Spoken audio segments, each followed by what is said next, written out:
الحمد لله رب العالمين، نحمده ونستغفره ونستعينه ونستهديه ونسترضيه ونتوب إليه من شرور أنفسنا وسيئات أعمالنا، إنه من يهدي الله فهو المهتدي ومن يضلل فلن تجد له وليا مرشدا.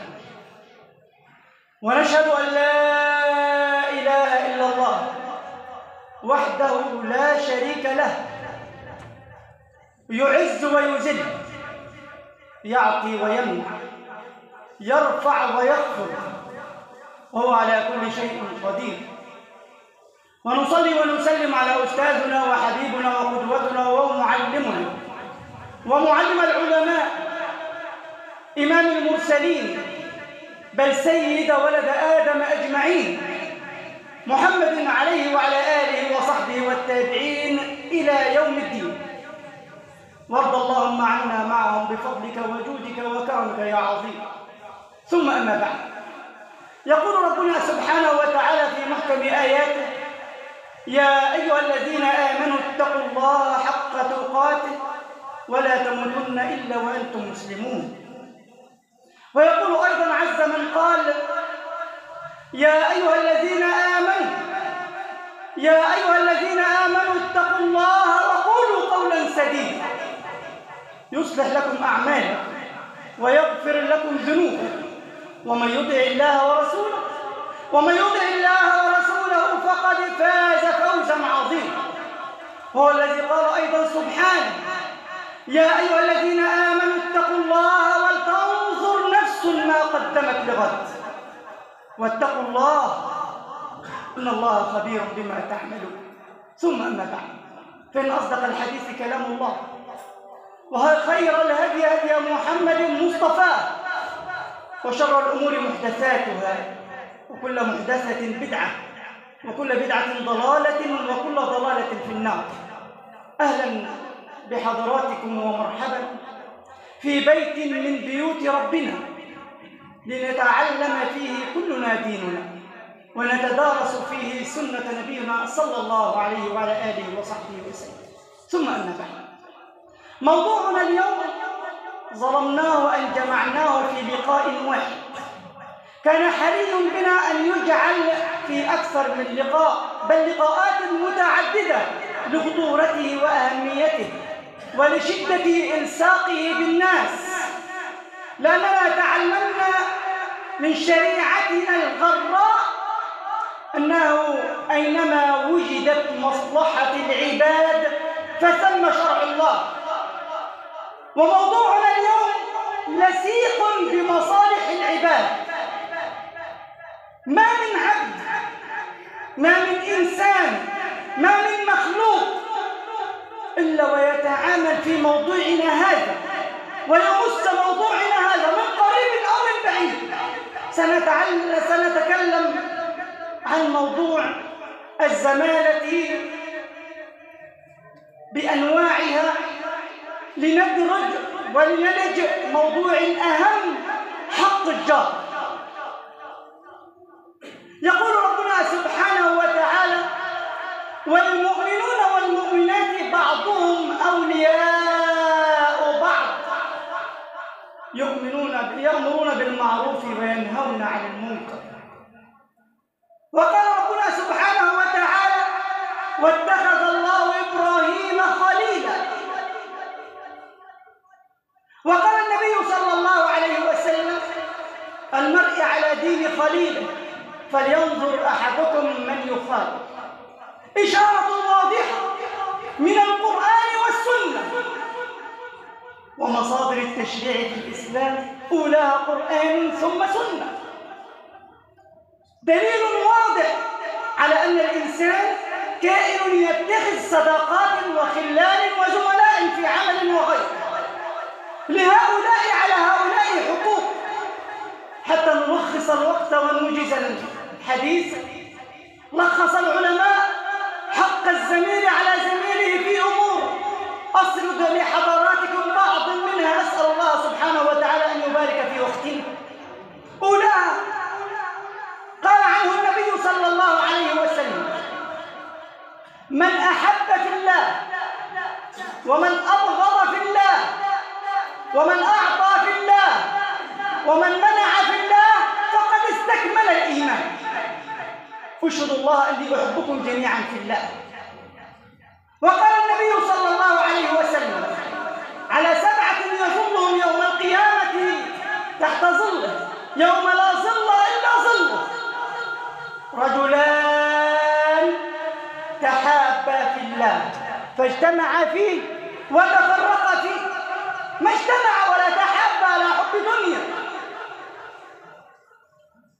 الإمام علي رضي الله عنه هو باب العلوم تحدث عن الصداقة فقال في بيتي شعر موجزين: إذا ما المرء لم يحفظ 3 فبعه ولو بكف من رماد، وفاء للصديق وبذل مال وكتمان للسرائر في الفؤاد. أو نحتاج غيرها مع أصدقائنا؟ وفاء للصديق وبذل مال وكتمان للسرائر في الفؤاد. لو وجدناها في إنسان لأحببناه في الله. من أحب في الله وبغض في الله وأعطى في الله ومنع في الله فقد استكمل الإيمان. هذا ما قاله رسول الله صلى الله عليه وعلى آله وصحبه ومن والاه. ثانيا التناصح. قال رسول الله صلى الله عليه وسلم: الدين النصيحة. قلنا: لمن يا رسول الله؟ قال: لله ولكتابه ولرسوله ولأئمة المسلمين وعامتهم. نتناصح فيما بيننا وبين بعضنا، وخاصة مع زملاء العمل. كلنا يعمل والحمد لله. نعم الحمد لله. زميلي الذي هو جاء حديثا بجواري في مكتبي في عملي في أي مكان في أي موقع يحتاج مني النصيحة، فلي خبرات سابقة ولي علوم قد لا يدركها. التناصح في الله هذا إعطاء في الله، ومن أعطى لله إذا أعطى يعطي لله ويحتسب الأجر عند الله سبحانه وتعالى، صار مطبقا لحديث النبي صلى الله عليه وسلم: الدين النصيحة. أو تعلمون حضراتكم عند غير المسلمين ماذا يقولون في هذا؟ نحن نقول الدين المعاملة، هم يقولون وعجبا للقرب في الحديث: أرني إيمانك بأعمالك. إذن الكل من عند الله سبحانه وتعالى، والعمل تطبيق حقيقي للإيمان. الإيمان إذا ما وجد في القلب طبقته الجوارح والأركان. فالنصيحة عمل بالقول وقد يكون باليد. من أين حركه القلب والإيمان؟ ثالثها حفظ الأعراض. وما بالك مع حفظ الأعراض؟ يقول النبي صلى الله عليه وسلم، ولما بحثت في أحاديث النبي صلى الله عليه وسلم لأقف على أدلة في هذا الموضوع كفاني هذا الحديث. يقول النبي صلى الله عليه وسلم، والحديث صحيح عند الطبراني وغيره بسند صحيح حسن، أن النبي صلى الله عليه وسلم قال: الربا، أعاذني الله وإياكم من الربا والمرابين، الربا 72 بابا، أدناها في العقوبة مثل إتيان الرجل أمه في الزنا. أعاذني الله وإياكم من هذه الفاحشة. الربا 72 بابا، أدناها مثل إتيان الرجل أمه. لا إله إلا الله. وأما الربا يا رسول الله، أما هذا هو الأدنى. وأربى الربا، اسمع بقلبك لا بأذنيك، وأربى الربا استطالة الرجل في عرض أخيه. لا إله إلا الله. وأربى الربا استطالة الرجل في عرض أخيه. وبعد ذلك يقول لك زميل عمل أو جار: أين نحن من حفظ الأعراض؟ لا أريد أن أكثر في كل واحد حتى لا ينفلت الوقت. والتي تليها الحب في الله بنزع البغضاء من القلوب والحسد والغل. أوليست هذه صفة من صفات أهل الجنة؟ ونزعنا ما في صدورهم من غل إخوانا على سرر متقابلين. جعلني الله وإياكم من أهل الجنة. لماذا هذا كله؟ لأن الزميل صورة واحدة من صور الجيرة، فالجار له حقوق حدث ولا حرج فيها، نتحدث فيها بإذن الله تعالى بعد جلسة الاستراحة. ولا تقولن لشيء إني فاعل ذلك غدا إلا أن يشاء الله. أقول قولي هذا وأستغفر الله العظيم لي ولكم، وتوبوا إلى ربكم إنه كان توابا. الحمد لله على نعمة الإسلام وكفانا بها نعمة. الحمد لله على أن جعلنا من أتباع سيدنا رسول الله وكفانا بها نعمة. اللهم صل على محمد وعلى آل محمد كما صليت على إبراهيم وعلى آل إبراهيم، وبارك على محمد وعلى آل محمد كما باركت على إبراهيم وعلى آل إبراهيم في العالمين إنك حميد مجيد. ثم أما بعد، يقول النبي صلى الله عليه وسلم، والحديث مشهور: أصغرنا قبل أكبرنا يحفظه. ما زال جبريل يوصيني بالجار حتى ظننت أنه سيورثه.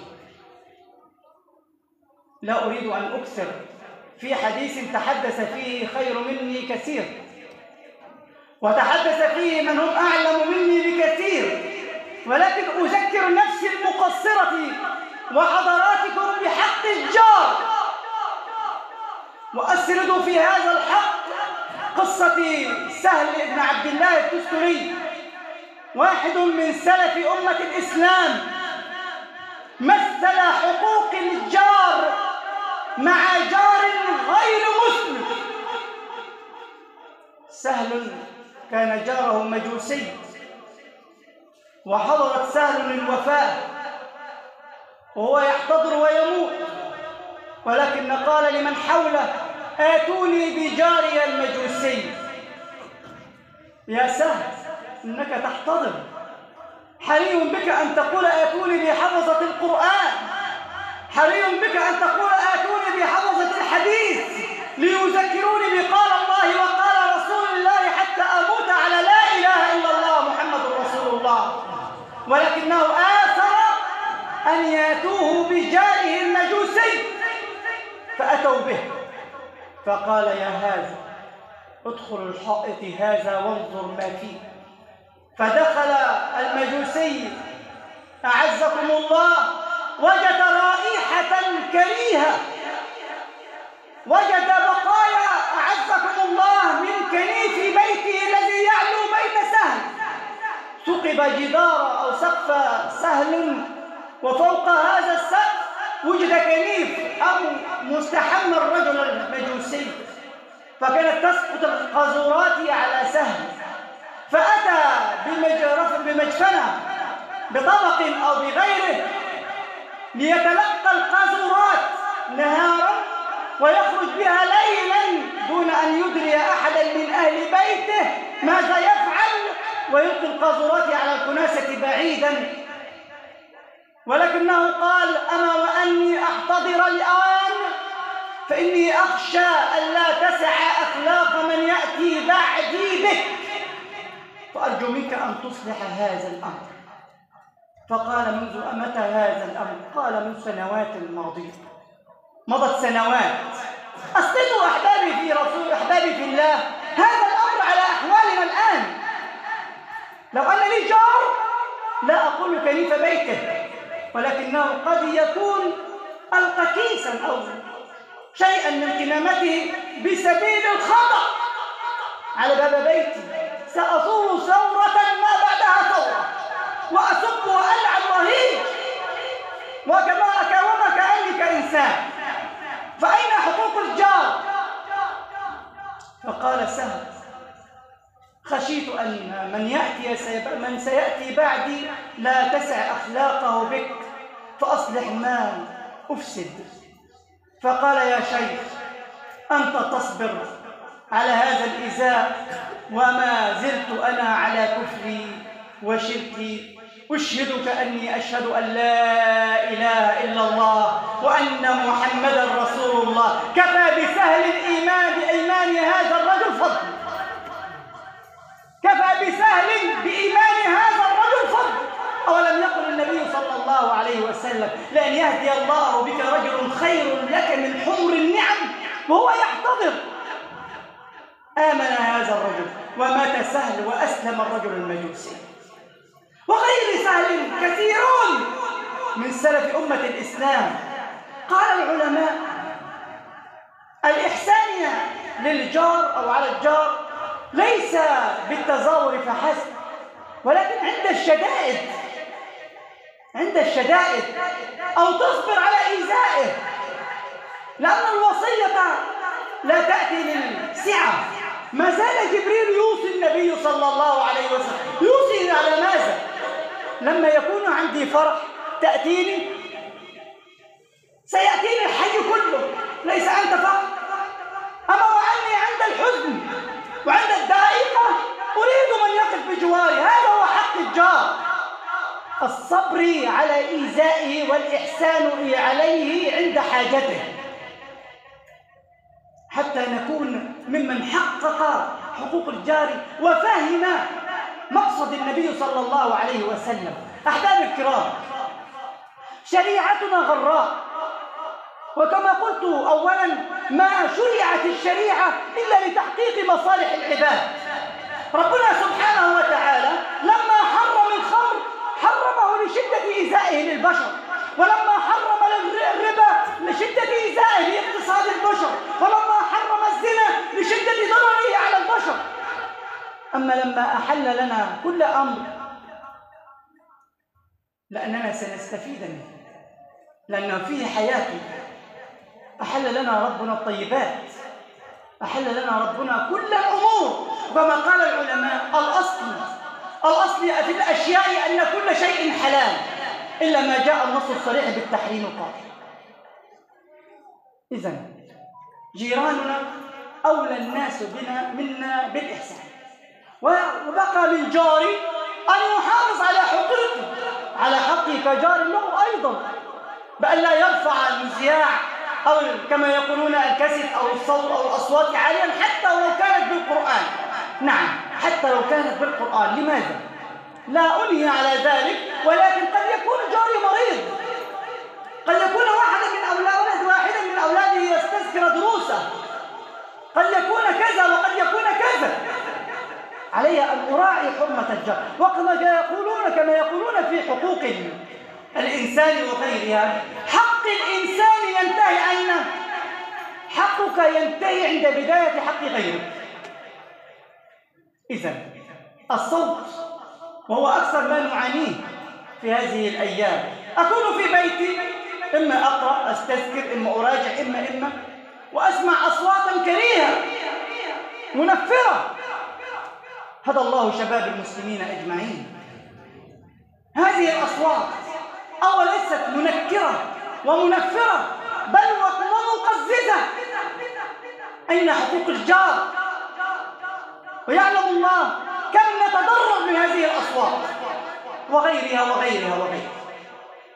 المسلم القريب له 3 حقوق: حق الإسلام وحق الجيرة وحق الرحم.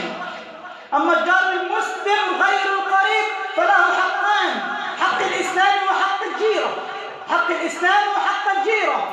أما الجار غير المسلم فله حق واحد نحافظ عليه ونعطيه إياه، إنه حق الجيرة. رزقني الله وإياكم بأن نكون ممن يستمعون القول فيتبعون أحسنه.